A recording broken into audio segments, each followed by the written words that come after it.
glamorous part of an unfashionable corner of London.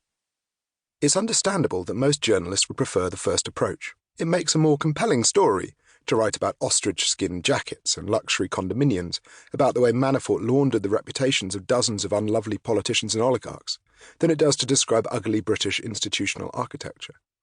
But the second approach is the more rewarding, because if we can understand what links Manafort to Woodbury Grove, we get a glimpse behind the personalities, into the hidden workings of the financial system, into the secret country that I call Moneyland. The indictment against Manafort and against associate Rick Gates, in whose name Pompolo was registered, revealed the existence not just of Pompolo Limited, but also of companies in the Caribbean states of St. Vincent and the Grenadines, and on the Mediterranean island of Cyprus, as well as in Virginia, Florida, Delaware, and New York. And these companies had multiple bank accounts, supposedly independent of each other, but in reality connected by their shared and hidden owners. They moved money back and forth between each other in a ceaseless and bewildering dance, the patterns of which are far too complicated for even many experts to understand. Trying to draw the complexity of the financial arrangements between all of these entities is a job for a whole team of law enforcement professionals. It's all but impossible for a layman. Manafort and Gates exploited this system for a decade or more, but they didn't create it. Nor did they seek out Woodbury Grove and decide to make it their base of operations. That was done for them by an entire industry of people that enable the crimes of people like them, people with money to hide. The real tenant of the office building in Finchley is A1 Company Services, which creates companies for its customers and gives them a postal address. A1 Company Services is emblematic of something far greater than a political scandal, even one as big as this. It represents a system that is beggaring the world by hiding the secrets of the rich and powerful. Manafort's secrets were so well defended that had Robert Mueller not started investigating the former Trump campaign chairman, he would almost certainly have gotten away with his crimes. And this is a worrying thought, because there are many other people still using the exact same system.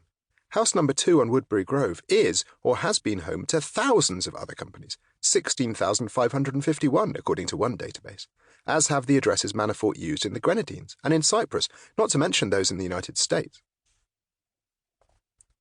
Most people view Paul Manafort as important only in so much as he revealed corruption surrounding the election of Donald Trump, but in fact, his link to Trump inadvertently gives us a window into something much bigger, a shadowy system of which few of us are aware. It's a system that is quietly but effectively impoverishing millions, undermining democracy, helping dictators as they loot their countries, and we can learn more about this world by looking at one of the biggest clients for Manafort's services, Viktor Yanukovych, ex-president of Ukraine. Yanukovych ruled Ukraine for 4 years from 2010 till 2014, during which time he enriched himself and bankrupted his country. Finally, Ukrainians got fed up, and thousands protested through the cold winter of 2013 to 14 until he fled. The riches he left behind revealed him to have had tastes so baroque as to make even Manafort look restrained.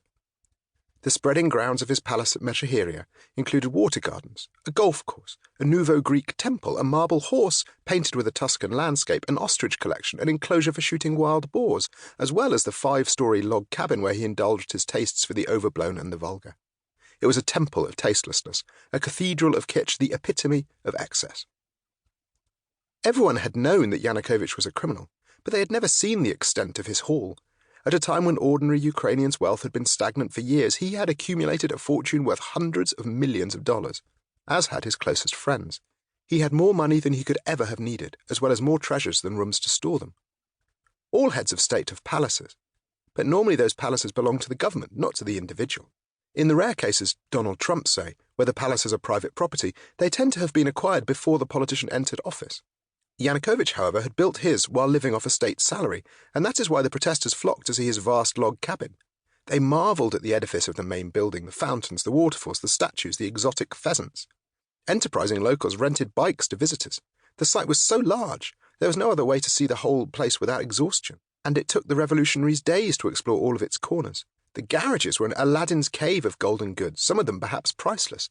The revolutionaries called the curators of Kiev's National Art Museum to take everything away before it got damaged, to preserve it for the nation, to put it on display. There were piles of gold-painted candlesticks, walls full of portraits of the president. There were statues of Greek gods and ivory carved into intricate oriental pagodas.